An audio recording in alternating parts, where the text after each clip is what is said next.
तो यहाँ पर आपने सीखा कि इसमें बहुत ही कम से हो जाता है। इसका जो ये है आपका स्टोमेटा जो है वो बहुत ही इस तरह से डेवलप नहीं रहता है, लेकिन फिर भी ये बंडल शीथ और मेसोफिल सेल्स के दोनों के कार्य से ये पूरा कार्य संपादित होता है। ये हमारे लिए बेटर है, क्योंकि कम पानी में जो ड्राउट आएगा या कुछ भी ऐसा बुरा समय आएगा तो ये हमको भारी मात्रा में उत्पन्न हो सकता है। इसके बाद एक है कैम प्लांट्स भी आजकल बहुत ही ज़्यादा लोग उपयोग करते हैं। कुछ कुछ फल सब भी हैं इस टाइप के। ये बोलते हैं इसको क्राजुलेशियन एसिड मेटाबॉलिज्म, जो ऑर्किड्स फूल का बहुत आजकल पॉपुलर है, सब सजावट सबके लिए धीरे धीरे ऑर्किड्स को बहुत उगाया जा रहा है। और कैक्टस, ऑर्नामेंटल कैक्टस और इफोर्बिया, जेड प्लांट्स, ये सब अब बहुत ज़्यादा लगाए जाते हैं। इसमें स्टोमेटा दिन में कार्य करता ही नहीं है। ये बस ये 4 कार्बन वाला मैलिक एसिड या ऑक्सैलो एसिटिक एसिड बना करके ये कार्बन को रखता है और बाद में रात में स्टोमेटा खुलता है और तब ये इसका कार्य करता है। ये इसी टाइप से चलता है C4 प्लांट से भी। और ये डे टाइम में RUBP कार्बोक्सिलेज और ये PEP, तो आपको मैंने RUBP कार्बोक्सिलेज बताया, और ये PEP कार्बोक्सिलेज है जो इस सब में काम देता है। वो नाइट टाइम में काम करता है। आप लोग ध्यान से देखेंगे, मैंने इंपॉर्टेंट सारी बातें लिखी है। ये रात में होता है, नाइट टाइम में होता है। और यह इसका फुल फॉर्म आपको ये PEP पायरोइनोवेलेट पायरुवेट है, जो कि नाइट टाइम में काम करता है। इन सारे पौधों में ये होता है। अब क्लोरोफिल के अंदर मैंने आपको बता दिया था पहले ही कि ये ATP और NADPH, एडिनोसिन ट्राइफॉस्फेट, जो एनर्जी मॉलिक्यूल है, ये ADP में वापस होगा और एक फॉस्फेट इसमें से रिलीज होगा।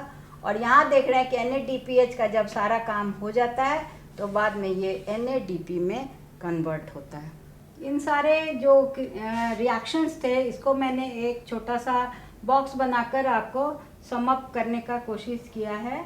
आप देख रहे हैं कि 6CO2 कैसे हमारे ये केल्विन साइकिल में सिस्टम में आया और उसको क्या बनाया। तो ये ग्लूकोज का निर्माण हुआ। एक आप यूनिट देख रहे हैं C6H12O6, 1 मॉलिक्यूल ऑफ ग्लूकोज रासायनिक ऊर्जा में परिणत हुआ है, प्रकाश ऊर्जा।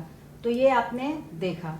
दूसरा है कि इसमें एनर्जी मॉलिक्यूल्स कितना लगा है, एडिनोसिन ट्राइफॉस्फेट, तो ये 18 मॉलिक्यूल्स लगा है। और जब इसका यूज़ हो जाएगा तो फाइनली फिर ये लो एनर्जी मॉलिक्यूल हो जाएगा, जिसको कहते हैं एडिनोसिन डाइफॉस्फेट 18 ADP।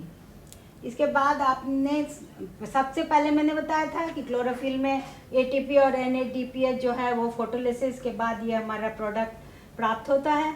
तो यहाँ 12 NADPH, फिर से मैं दोहरा दूँ, nicotinamide adenine dinucleotide phosphorus hydrogen, यह आयन हमें रूप में प्राप्त होता है। हाइड्रोजन जब इसमें अटैच होता है तब ये हमारा धीरे धीरे जो रिडक्शन है कार्बन डाइऑक्साइड का, वो क्रिया करने में इसकी बड़ी भूमिका है। और जब ये काम खत्म हो जाता है तो फिर से ये स्वतः NADP यानी निकोटिनामाइड एडेनिन डाइन्यूक्लियोटाइड फॉस्फेट में परिणत हो जाता है। तो संख्या जो रहती है मॉलिक्यूल्स की वो यहाँ देख रहे हैं 18 ही है, तो 18 ADP बाद में बच जाएगा। और यहाँ 12 था, फिर ये 12 बच जाएगा। तो ये सारा सिस्टम में फिर से हमको रीजेनरेशन यानी ये सब हमको प्राप्त हो जाएगा। तो मैं फिर से दोहरा दूं कि कार्बन फिक्सेशन होगा और इसके बाद जो है कार्बन का रिडक्शन होकर ग्लूकोज का निर्माण होगा, जिसमें इन दोनों एंजाइम्स की बड़ी भूमिका है। और मैंने C3 जो प्लांट्स है उसके लिए बताया था कि RUBP ये सबसे ज़्यादा मात्रा में दुनिया में है। ये राइबोलोज 1,5-बाइफॉस्फेट, जिसको र्यूबिस्को भी कहते हैं। या र्यूबिस्को जब कार्बोक्सिलेज और ऑक्सीजनेज दोनों साथ में लगा के करता है तो सांद्रता कार्बन डाइऑक्साइड की अगर ज़्यादा होगी तो अच्छा होगा, और C3 प्लांट्स के लिए चाहिए होता है तो वो कार्बोक्सिलेज क्रिया करता है। तो यहाँ इसको भी मैंने मेंशन कर दिया है।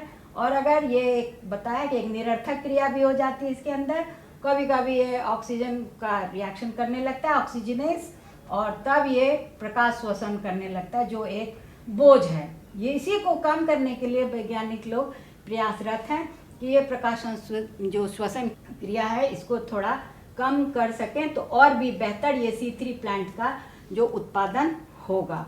और इन सब में जो यूज़ हो रहा है PEP, या मैंने आपको बताया था, इसका फुल फॉर्म आप लोग ध्यान से लिख लीजिए, फॉस्फोइनोल पायरुवेट, या यहाँ RUBP के जगह में ये काम करता है, यहाँ RUBP का काम नहीं है।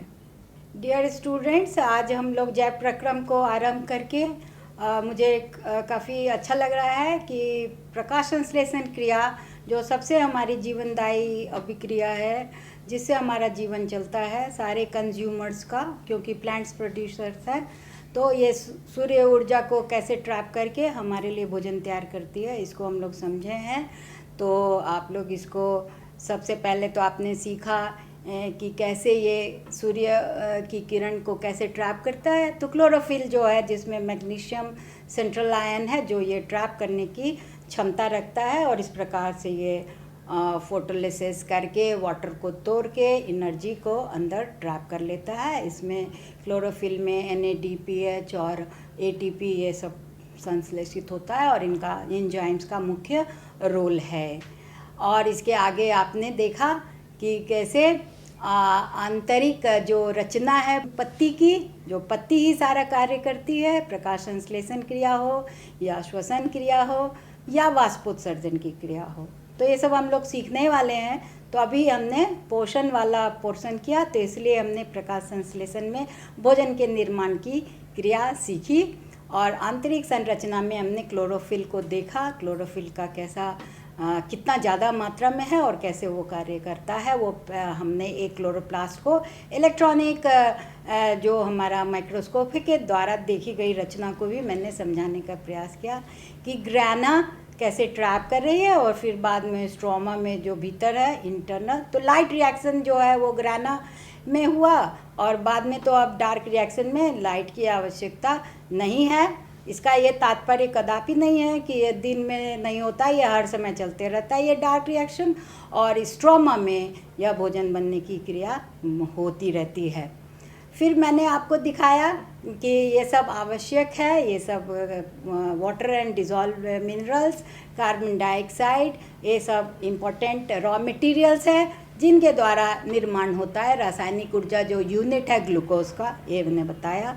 इसमें बताया गया कि ऑक्सीजन एक बाय प्रोडक्ट है, लेकिन वो हमारे लिए प्राणवायु है, तो उसको बहुत ही सरल तरीके से आप अपने टीचर के मदद से वो आप एक्सपेरिमेंट कर सकते हैं। द मोस्ट इजी एक्सपेरिमेंट है वो, हम लोग कर सकते हैं। तो ये आप करेंगे। माइक्रोस्कोप में आप एक सरल पत्ती की अनुप्रस्थ काट कर देखने का कोशिश करेंगे, और काफ़ी सुंदर आपको वो सब चित्र आ जाएगा।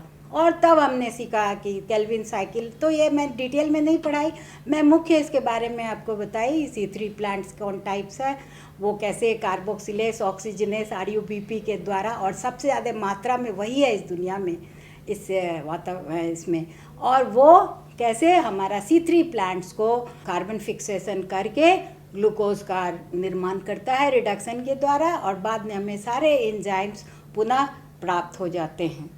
तो इन सारे को मैंने एक टेबल के द्वारा भी दिखाया और थोड़ा कोशिश किया।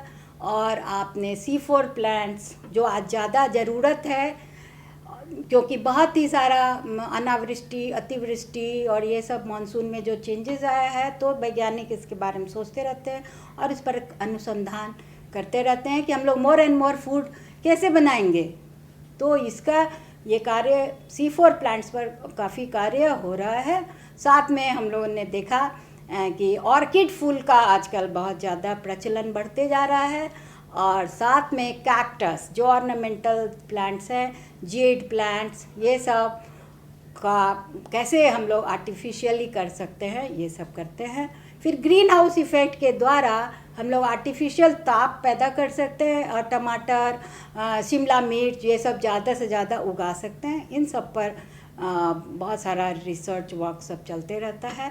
तो इन सारी बातों को हमने एक तरह से आपके लिए छोड़ा है कि आप अब इसमें और ज़्यादा अपना रिसर्च करें, अपना प्रोजेक्ट बनाएं एंड मोर कौन हमारे लिए अभी प्रोडक्ट्स भोजन का ज़्यादा अच्छा होगा, ज़्यादा ज़रूरी होगा, इन सब के बारे में अपना एक बनाएं तो बहुत ही अच्छा होगा। और मुझे ये खुशी है कि आप लोग ज़रूर ही इसको करेंगे, काफ़ी आपको इंटरेस्टिंग लगेगा ये सब कुछ।